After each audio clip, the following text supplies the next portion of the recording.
thank you for coming on this day, Wednesday, April 8th at 1 o'clock Pacific time to go through a webinar called Working Through This Organizational Resilience with Charmaine Hammond. And so we're really excited about being here. And of course, we're actually both in the Vancouver area, which is on the unceded Coast Salish territory of the Musqueam, Squamish, and Tsleil-Waututh First Nations.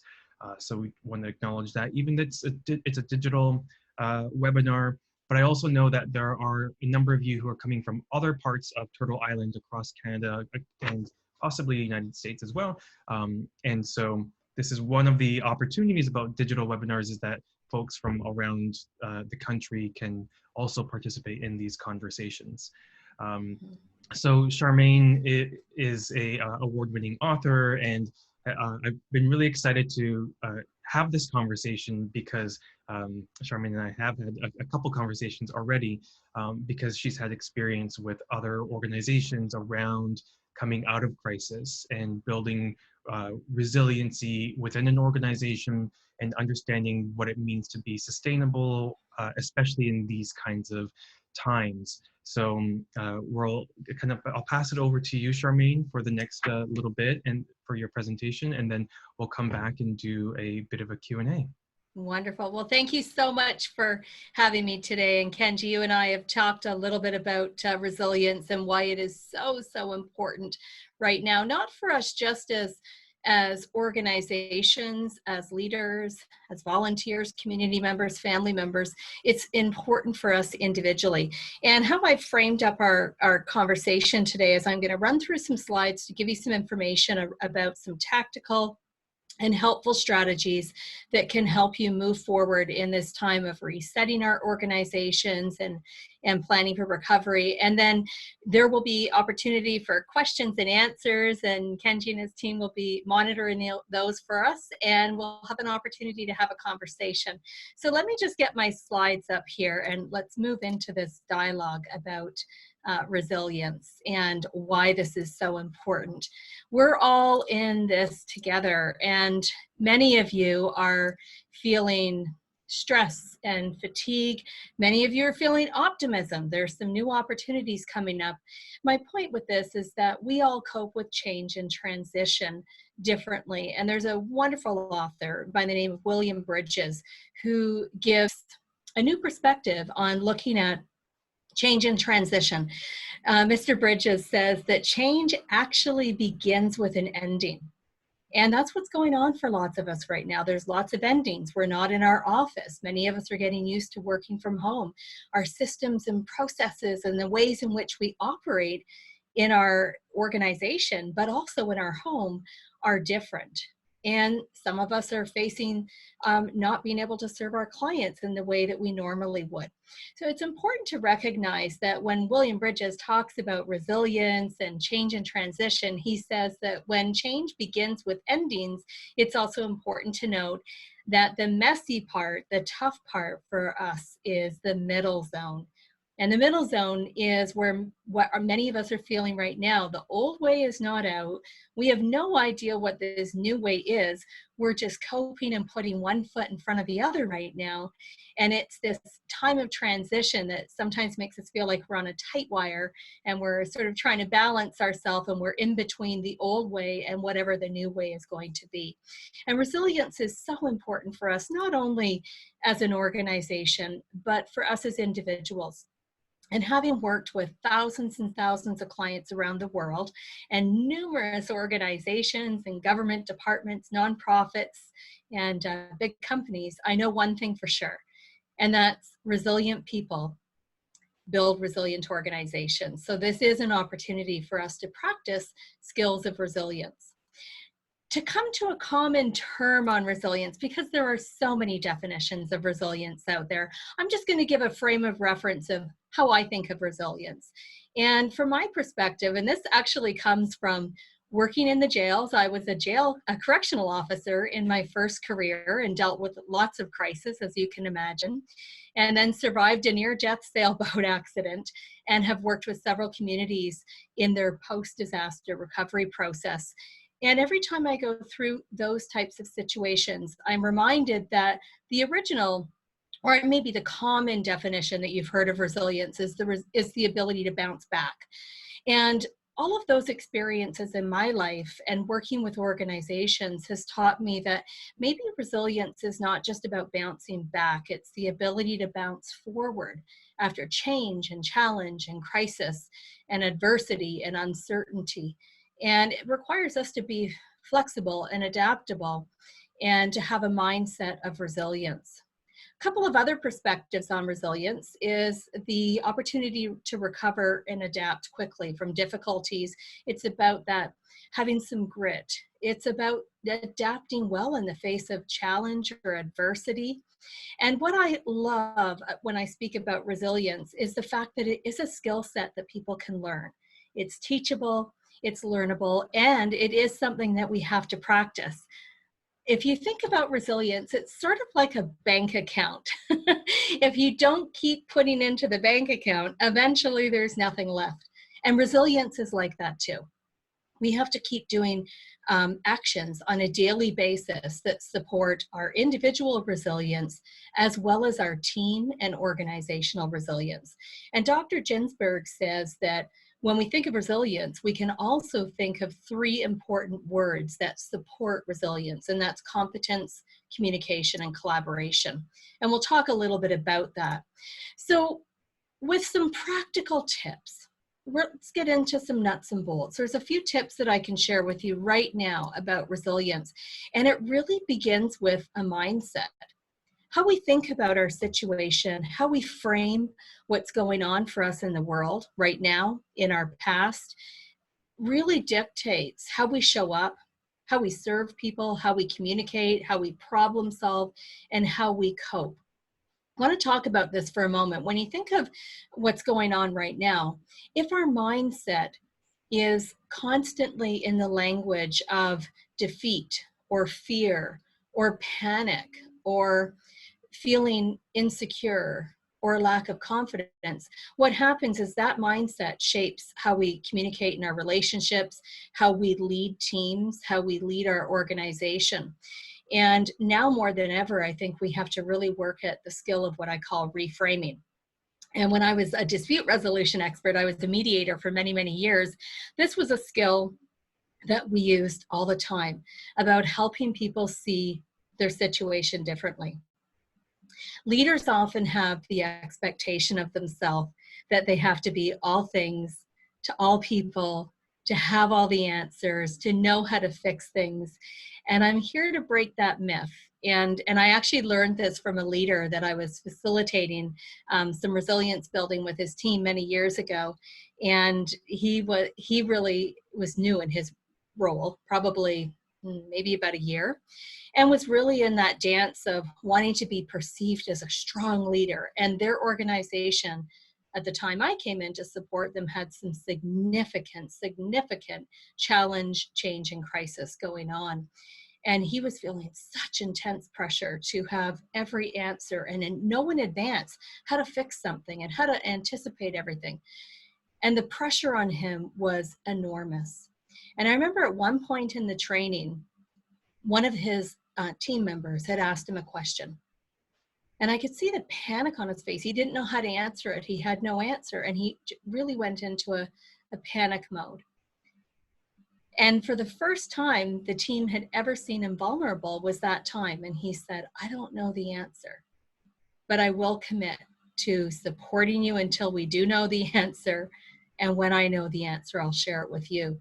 And one of the staff on his team actually got out of her chair, ran around the side of the boardroom table and hugged him and got quite emotional. And she said, thank you for sharing that gift with us, because you taught us about the importance of vulnerability, maybe even asking for help. And we never expected you to know everything, be all things to all of us, and have the answers. And that story, that experience, watching that happen, has really come back to me in the last few weeks. So as leaders, we don't have to know everything. We don't have to have the plan in place, because let's face it, right now, the plan is probably changing for most of you daily, some of you hourly, and it may be like that for a little while. It will get better. I do know that. It will get better. So give yourself a bit of a break in that you don't have to have all the answers. And when you lead a team, you have incredible skill sets in that group of people that you are leading, just like within your own families. If we look at this from the family perspective, you have incredible skills within your set of family and friends that you can lean on. And it's important for leaders, when we talk about this mindset of resilience, it's important that we think about the power of asking for help. There's many leaders that may perceive asking for help as a sign of weakness. It puts them into discomfort and vulnerability, which can feel awkward for a lot of us. But here's what happens with asking for help. And this, again, was a lesson from a nonprofit organization that I worked with. And the team was really working in silos. And when their crisis emerged, those silos were very, very problematic for them. And one of the team members, sort of out of an emotional, desperate cry for help with her teammates, basically said, "I need help." And you could actually see relief happen in the room. And when we talked about that and debriefed that, what came up for the group was that when one of the individuals asked for help, it was almost like a spotlight shone down on this pathway and made it okay for other people to ask for help. And that's what happens when leaders can ask for help and engage their teams. And this is a really important time for engagement and connectedness. So engage your team, connect with them, ask for help, and know that when you are asking for help, what happens is that people are also feeling comfortable and safe to ask for help when they need it. Another tip that we can take into practice around building a resilient team in a time that is changing quickly, and there's lots of information that we don't yet know, is that we want to focus on the 3 Ps. And the 3 Ps are people first, that connectedness.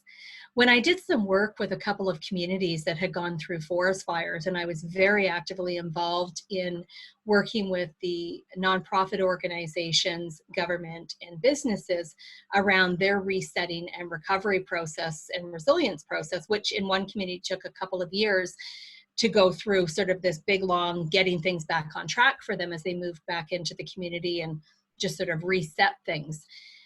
People first. And some research that came out of the University of Alberta was really quite fascinating. The report had indicated that the number one comment people made about resilience after the community crisis was that connectedness was what got them through it.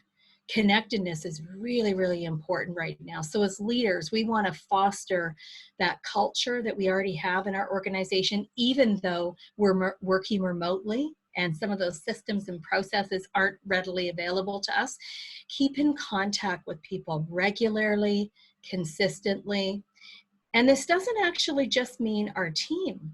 It also means our collaboration partners, those organizations that we network with or partner with. It means keeping in touch with our board of directors, if that is the structure of your organization. Keeping in touch with our funders, with our sponsors, with our donors. That connectedness is so vital for the recovery process that we're all going to go through. Another key element in resilience, when I was doing my master's degree, called Surviving the Boom. I was living in Fort McMurray, Alberta at the time, and it was during one of the boom times, and I was studying the effect of conflict in the workplace when you go through a significant community growth in a short period of time. And one of the things that came out of that survey was actually resilience. This really inspired me to continue learning more about resilience. And I heard so many people that I interviewed talked about in times of stress and change and chaos and disruption, one of the things that can make people feel grounded is having processes, routines. And many of you and many of the staff in your organizations, and certainly in our families, we're feeling that our routines are not quite what they are before we were at home and isolating in place. So processes really help people get through the day. It helps your team move forward. It helps retain that culture in your organization. And then we've got a plan. That 3rd P is planning. And this is a time right now where, while on one hand we're managing and we're coping, on the other hand, we really want to be thinking about planning. What do we need to do? And Kenji and I were having a great conversation before we went live today with the webinar, and we were talking about also the importance of maintaining the structures that you have as much as you can, but also the projects that you've been working on, the initiatives that have been an important part of your work that were happening before the last few weeks.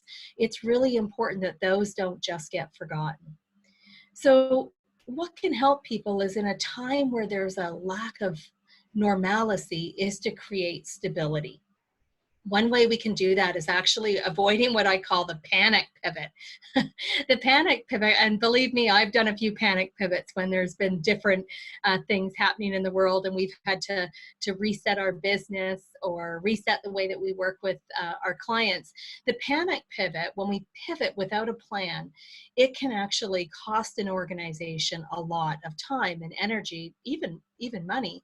But the other thing is that if you think about what I talked about with William Bridges at the beginning of our conversation here, and he talks about that middle zone being messy and clunky and difficult for us, the old way and the new way, we're not sure where we are yet. When we panic pivot, we really disrupt that, and it's difficult for people to just keep adjusting. So wherever possible, having a plan. It's important to communicate. And with all of the crises I've dealt with, I was a certified crisis responder for many, many years. And one of the big pieces of our training was about communication. And now more than ever, we need to be communicating regularly, frequently, and through what I call cascading messages. And I think lots of you at home and in your workplace probably do communicate already using cascading messages. But if it's a term you've never heard, what I mean by that is it's sharing the same message over a number of occasions in several different ways. One of the things that happens for us as humans, and this is really amplified when we're dealing with stress, is that we miss parts of communication. In fact, as humans, when I teach conflict resolution to organizations, we talk about what's called zoning out. As humans, we zone out of conversations and then we zone back in. If you think about it, even right now while I'm doing this webinar, I might have said something that sounded familiar to you and you sort of zoned out and then you zone back in. I see it all the time when I'm doing training or facilitating people's staff meetings where somebody might have a thought, somebody in the room said something, it reminds you of something you need to pick up for groceries on the way home from work, you write it down and then you zone back in. That happens all the time in communication. The challenge for us is that the higher the stress level and the higher the fear level, the more we zone out and the longer we zone out. So if you're a leader trying to communicate important information to your team, one of the challenges you have is this element of zoning out. And the solution, or one solution anyways, to that can be cascading messages, repeating that same message maybe through a team virtual call like we're doing today on Zoom, and then you might follow up with an email. You might do a quick check-in phone with a few of your team members. You may invite them to a Q&A call with you. There might be a newsletter type, a blast email that just goes to your team that recaps what you've said. But the point is remembering to communicate more than once, communicate with clarity, consistency, and using those cascading messages. In times of change and transition, relationships change a little bit because we're not in the same room. We're not in the same building right now. Many people are working from home. Not everybody. Many people, though, the teams are working from home and their routines are upset. And what is really important to understand about this is that there's likely, for many of you, an increased degree of conflict that you might be sensing in your team. This is really normal. This happens a lot when our organizations experience change, even just from an organization perspective. It often brings up old issues and unresolved issues that you actually thought were resolved. And one of the challenges with this is that when we're not all in the same room or the same building, it becomes a little more complex to deal with it. But what I can say is that a skill that will serve you well through everything that we're going through right now in maintaining a resilient organization. And all of what we're talking about today actually applies to our families. These are transportable skills that you can put in your toolbox for life. So manage issues quickly. Don't let them fester. Deal with disagreements, conflicts, resistance between people. Deal with that quickly, deal with it effectively, and in a way that actually is supporting or promoting trust in relationships. This is one of the biggest reasons I see resilience in teams becoming impacted.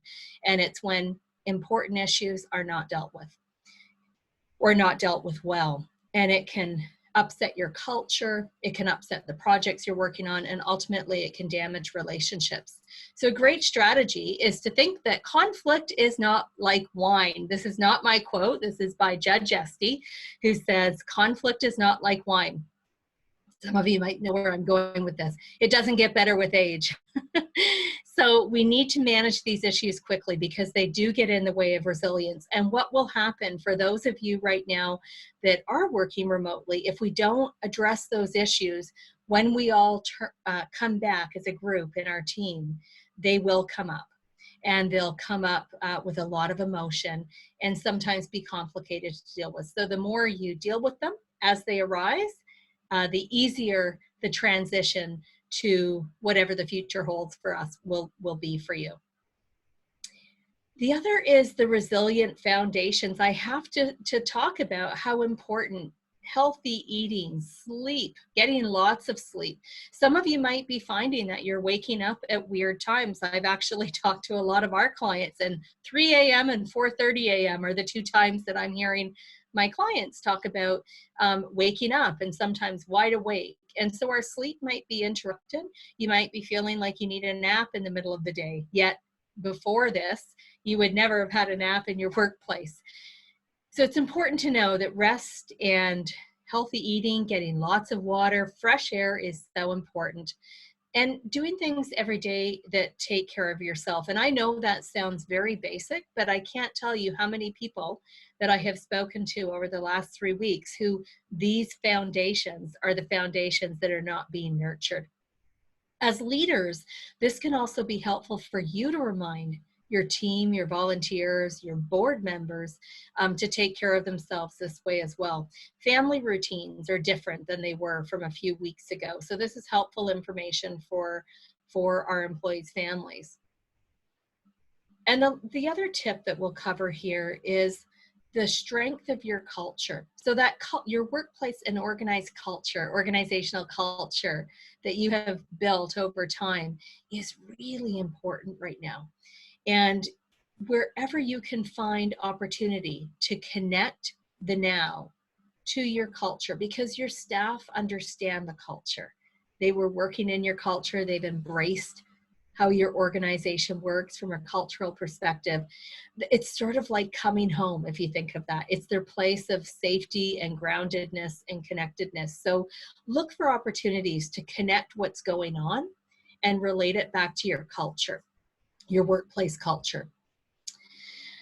Another tip I'm going to share here, I wanted to mention it up on the communication piece, is we often will hear people in times of disasters and community crisis and situations like we are having right now in our world. People will talk about what they don't want. I don't want to watch bad news anymore. I don't want.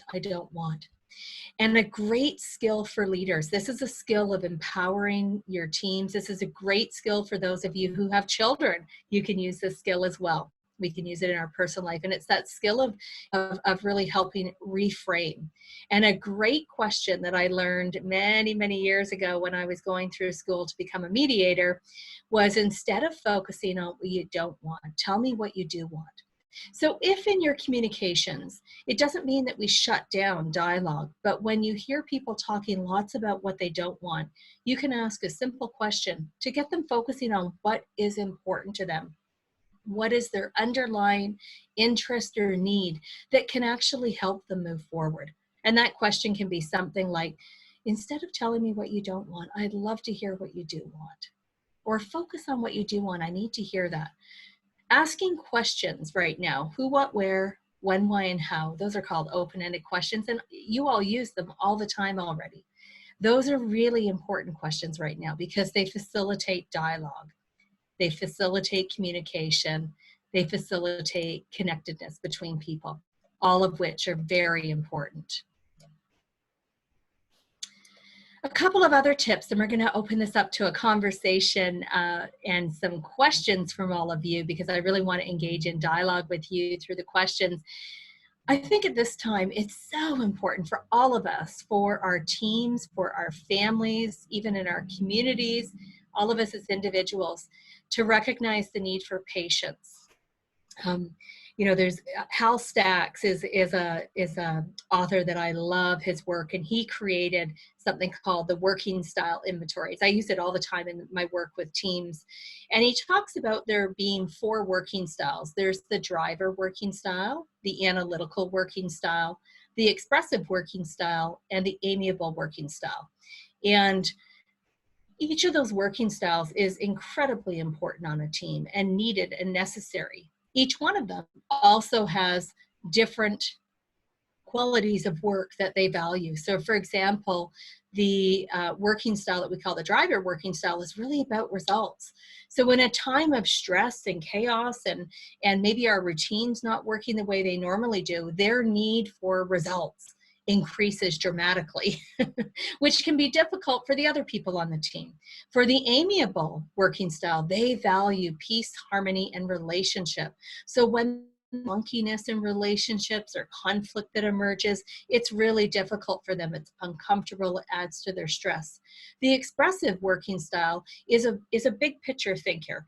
And so sometimes when they're looking at the issue we have to solve today, they start looking at, well, how could we make this different for the world? So they sometimes have to be brought down to what is important in that moment. And then the analytical working style is a real process-driven worker. They are really focused on methodical, starting at A and finishing at Z, and they ask a lot of questions. And the reason they do that is to avoid duplication of work and making mistakes that could be catastrophic to an organization. So recognize that each of us has a different approach to work. And if you are working staggered hours in your place of work, if you are working remotely, if you're doing a combination of both, really important to be patient, not only with ourselves, but with others. Same with kindness. It goes a long, long way. In fact, that mindset of resilience can absolutely change the course of someone's day when we come from that place of kindness and resilience. And it fosters a culture that you can step back into when this clears up, when this is over and we get back into working the way that it may not be the way that we were working before, but it'll be different than it is right now in this moment. And then connectedness, most importantly, finding ways to connect with people.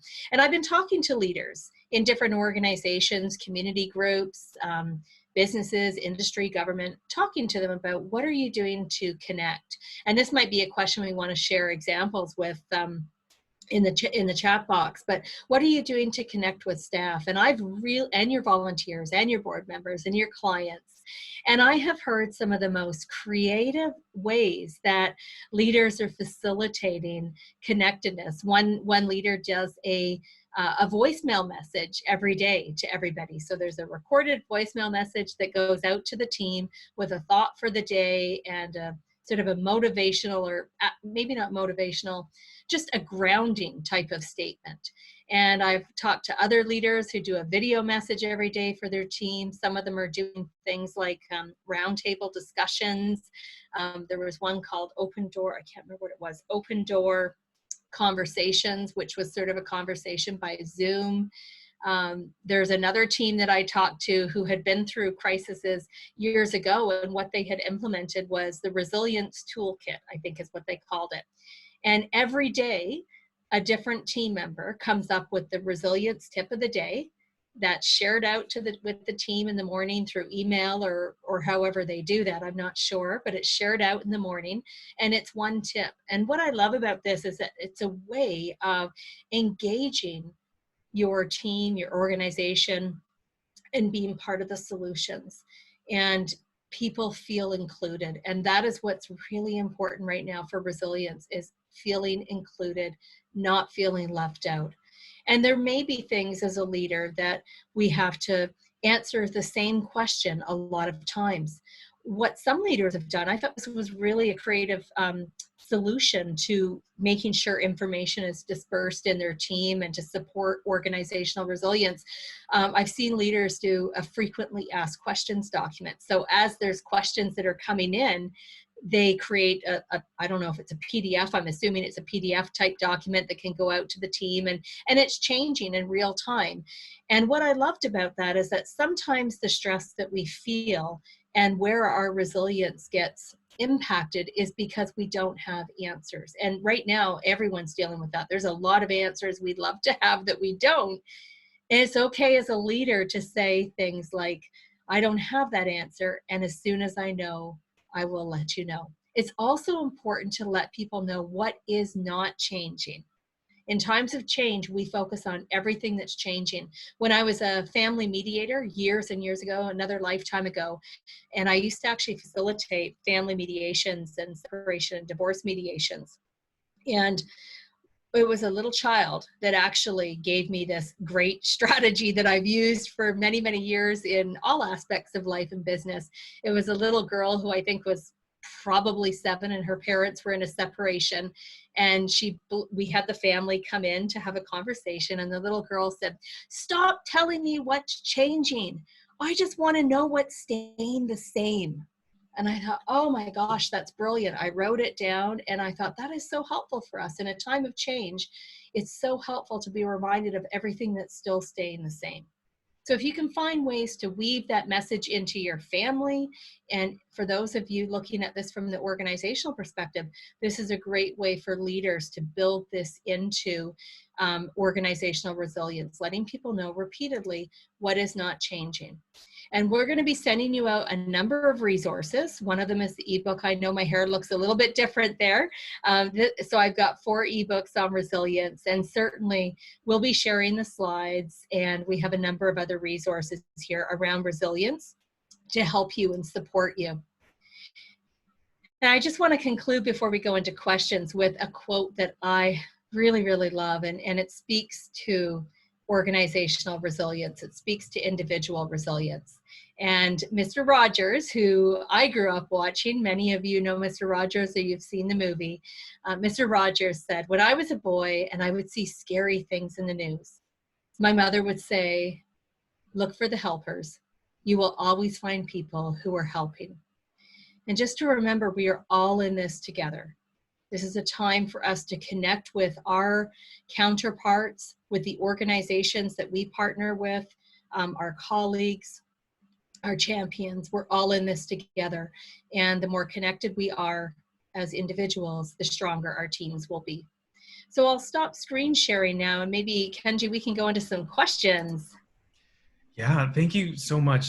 So many things. I was writing a whole bunch of things down as well, which is really great. For those of you who are on Zoom, please use the Q&A window in order to ask your questions. I will verbally ask the questions, and I won't say which name, your name or your organization's name, just to kind of keep it as safe as possible. If you're on Facebook Live, you can put a comment or put your question in the comments area, and we'll get to as many as we can. You know, one of the first things that comes to mind, especially around the communications piece, is around the tone of communication as well, and the language one uses. I do find that right now we see a lot of organizations use very similar formalized speak when they are talking externally to stakeholders and to the public, but also to staff or to just the people who are around them, and it's maybe a bit too formal. And I wanted to get a sense from you around how to balance the appropriateness of real speak versus the nature of kind of PR speak. Yeah, that's such a valuable question. Heard some great advice the other day from one of my colleagues in the speaking industry, and he said, what is needed right now from leaders as it relates to communicating with your team, your volunteers, your board, is leading with the heart. And so when we think of the information we're putting out, often the information that we might put out that is perhaps, highly professional, it's written like it's going in a newspaper almost, and that may not be the same tone of the message that we want to share in our team. I love the work of Brene Brown, and she talks a lot about vulnerability. And to help staff through this and to help ourselves as leaders, we really want to be careful about the tone of communication. When we're all together in one room, we can clarify assumptions. We can ask questions easily. If somebody says something or sends us an email that lands weird on us, we can query it. When we're working separately and in our own homes, if that's the situation for some of you, what happens is those little misinterpretations actually don't usually get checked out. So people are walking around with assumptions of what someone's email meant, and it doesn't get clarified, and it grows into a bigger issue. So I think when it's important information, what I know from my friends who work in the emergency management profession and who are first responders, they will say that when you're putting out information that is very important for, let's say, in your team to understand, it's got to be clear, it's got to be concise, it's got to be understandable. But if it's more a communication in your team that is coming from the place of support, then I think that's a great way to show that that caring side, or as my colleague said, leading with the heart. Thank you.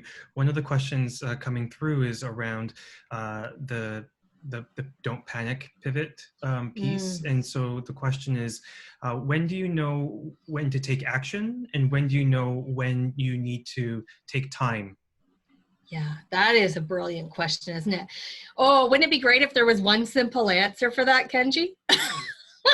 It's like, where is that little checklist? I want that checklist, or I want that little barometer that says, okay, here. It's such a brilliant question, because I think that so many of us think about that. When do we need time to process a decision, and when do we need to act quickly?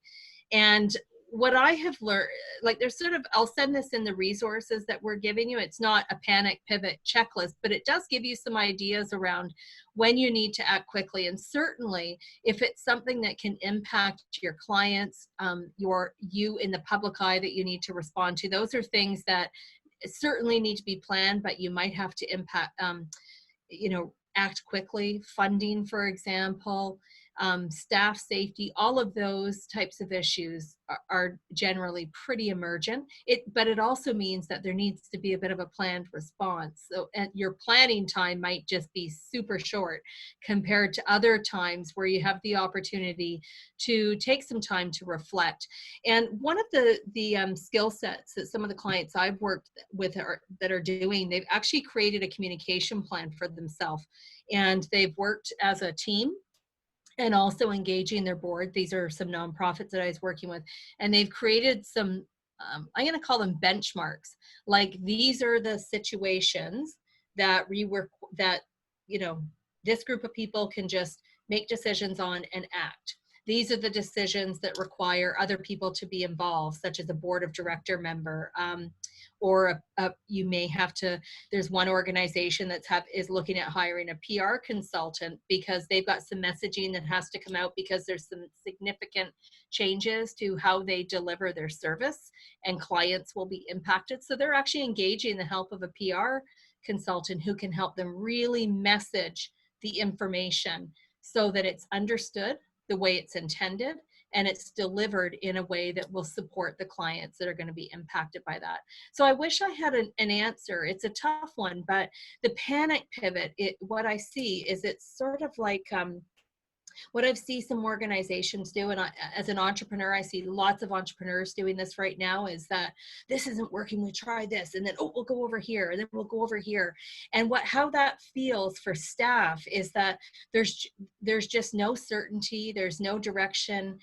Some staff have described it as, it feels like the flavor of the month. And what we do know is that confusion doesn't usually end in good results. So the more stability, even if things are changing that quickly, which could be the reality for some of you, the more stability that you can provide in that time of quickly changing pivots, the better. And again, that's, Kenji, when you talked about communication, when you're pivoting, this is what we were doing last week, but now this week we have to do this instead. Those kind of pivots are really important to communicate and come from the perspective of what are the questions people are going to ask me. If you can anticipate in advance the questions you're going to get, you can actually work those answers into your messaging. And this is a skill that works for us as individuals as well in our personal lives and relationships. Great. The next question comes from somebody, I won't say the name. The most difficult conversations we've had here were with the staff remaining once layoffs had occurred. How do we inspire confidence in the organization, the team, and the sector when there isn't any certainty to relay? That is, and so many organizations and groups and businesses are facing layoffs or reductions in work or changes in how the team works together. And when I talked about grieving, you know, this is a reality. A lot of our teams are grieving. And if you are an organization that unfortunately has had layoffs, the team will be unsettled. You're absolutely right. They'll be unsettled. There's probably an element of fear, you know, that internal question, am I next? Sometimes it creates a competitiveness in an organization where people feel like they have to be overachieving to make sure that they aren't next. And so I think what's important for leaders is two things to start with. One of them is having team communications, where whether you do that by Zoom or a conference call, but where people are with you all at once and letting people know the information that you are able to share and that you have available. So if there are no other projected layoffs right now, that might be something that you may communicate right now, today, in this moment. This is how we're proceeding forward. And if it was to change, I will let you know. And this is how I will let you know. So the more clarity you can build around an answer, the better. The other thing you can do is individual check-ins with people and just ask the question, how are you doing? And stop. Just how are you doing? And then don't fill the silence. Let them answer. Really important as people cope with it. And I guess the other statement I can offer around stability is reminding people about what is still staying the same. Our organization is not closing. We will continue to serve the same clients. These are our funders that are still with us. Our board of directors hasn't changed. You know, so whatever that is that you can provide people that is not changing will create a feeling of stability. And I guess the last tip around this is to ask the staff. Ask them in this time of, you know, uncertainty, what would make you feel more certain? What would make you feel more stability right now? And it's amazing what people will come up with when we provide them that opportunity. And then they get to be part of that solution. Yeah, I agree. I think that, you know, one of the things that I've had a number of conversations around, will my contract continue? Like, what does that look like? You know, and some of them are definitely like, yeah, I'm committed, or our organization is committed to paying out the contract that was originally planned for, regardless of whether the project went through. I know that's not the reality for many organizations, and many projects are different kind of in terms of scale. Yeah. But having kind of ensuring that they know that you have their back in some way, right? Yeah. Within the capacity that you have.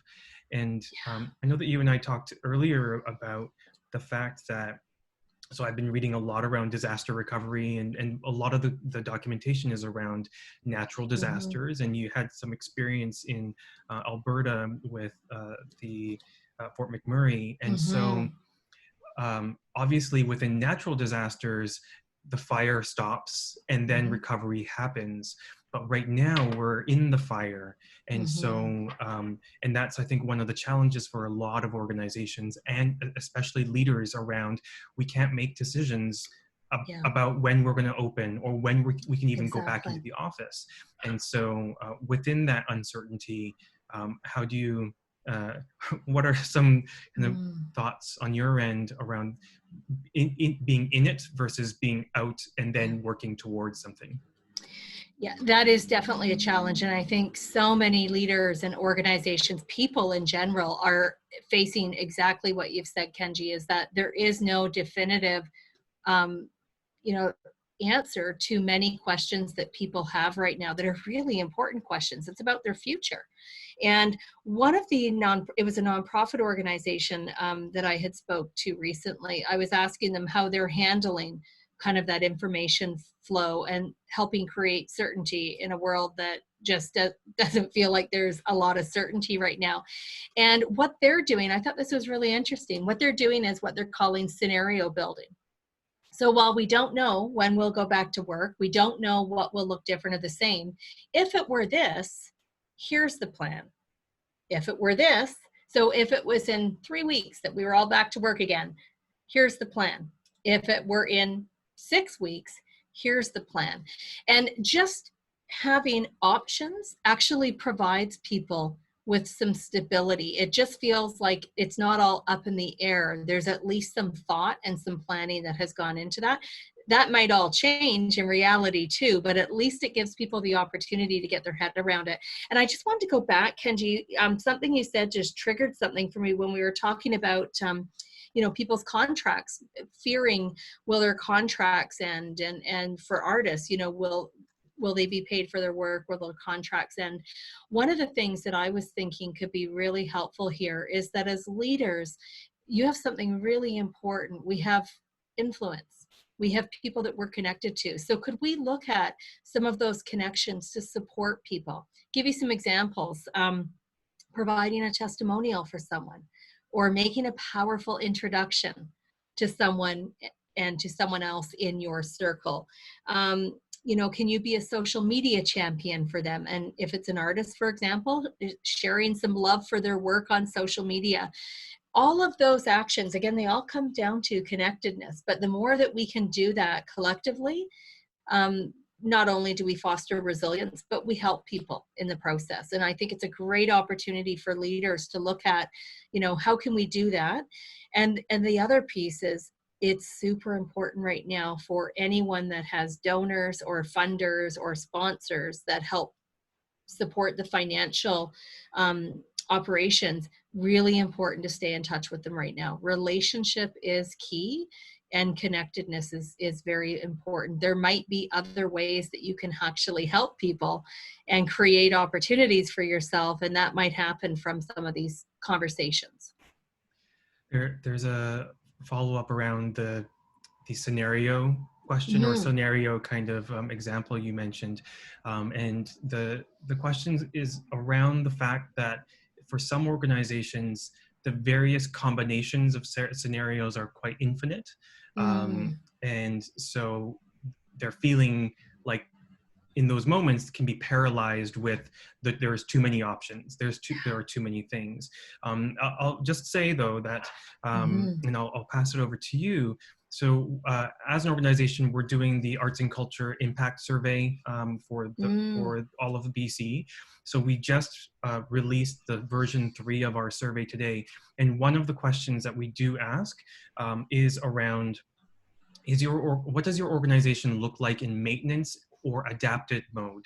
So mm, maintenance meaning like what is the bare minimum your organization needs to keep your facility or keep a bare minimum operations, knowing that you can't really do in-person programming. What does it look like? How much does it cost each month? And then we ask a question around what percentage of your operating budget would you require once you hear when doors can open again, and how long do you imagine that to take? So our strategy is to really compartmentalize some of the thought process, and what we're going to do is going to collect that data for the sector and also by mm, discipline, because we realize that some organizations could open their doors probably in 2 weeks, if they're possibly like an art gallery as an example. Yeah. But for performing arts, you need, if you're a dancer, you need to retrain yourself to Exactly. get to a place where your body is ready to even go into rehearsal, Yes. and then you open your doors to the public. So there's much more lead time that's required there. And Totally. so I mean, that's one of our strategies. And if any of your organizations out there are haven't filled out the survey, or if you did the survey before today, then please do fill it out again, because we are asking different questions that are very specific about scenarios. Yeah, actually, I love how you framed that, Kenji, around sort of the maintenance mode and the adaptive mode, and that might help people not feel like they're the sky's the limit, because this is a time that we actually have to drill down in our thinking. I actually really like how you framed that. Actually, when you were talking, in my head, I saw sort of a piece of paper with 3 columns. One of them was maintenance, another one was adaptive, and then the third column was, wouldn't it be nice if? Where that may be where some of your free falling thinking goes. What's probably important in this, when you start looking at that type of planning and the scenario building, is to also look at what is available to you, whether that's staffing or community support or funding or availability. All of the items that you just shared, Kenji, for example, the difference between a live performer, for example, and the lead time that they might need, versus another organization that could open quickly. So looking at what are the parameters that we in our organization are facing, which could be different from other organizations. What are the boundaries that we have to work within? So many of us are bound by contracts that we have with funders or with facilities.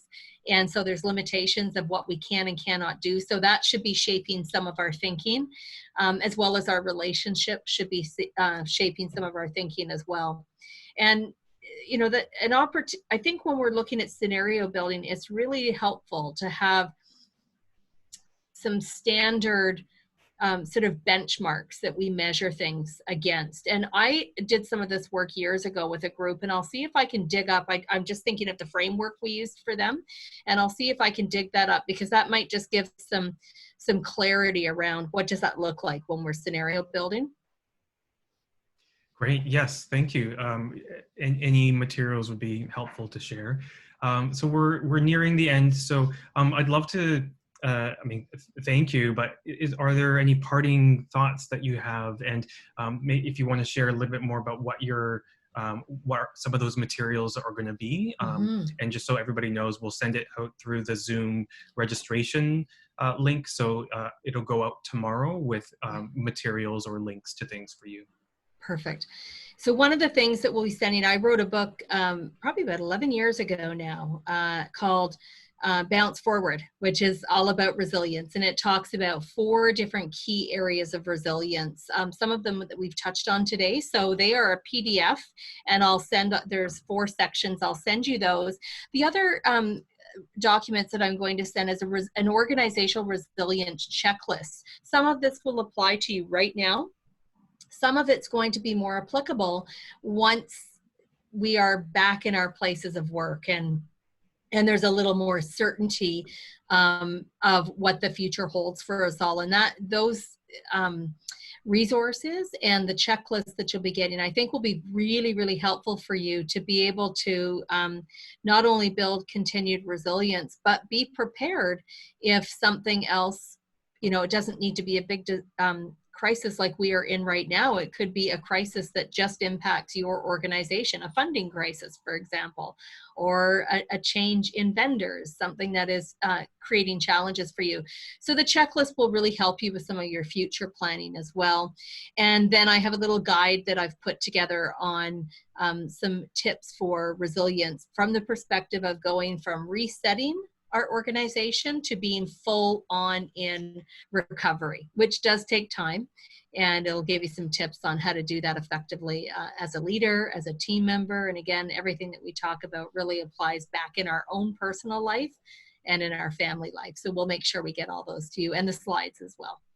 Awesome, thank you. And just so everybody else knows, well, obviously this has been recorded, so feel free to share this recording.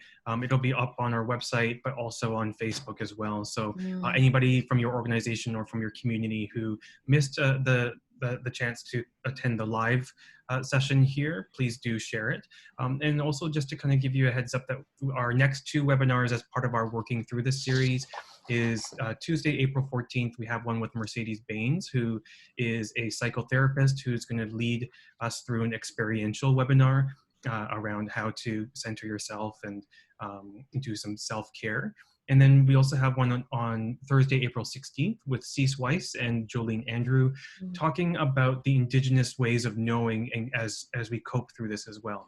So giving you a variety of different ways of the questions and the thoughts for us to kind of move forward through this, as Charmaine was saying, as we do it together as a community and as citizens. Basically, we kind of have to do that. So thank you so much, Charmaine, for joining us this afternoon. I really appreciate it. It's been really great having the conversation with you.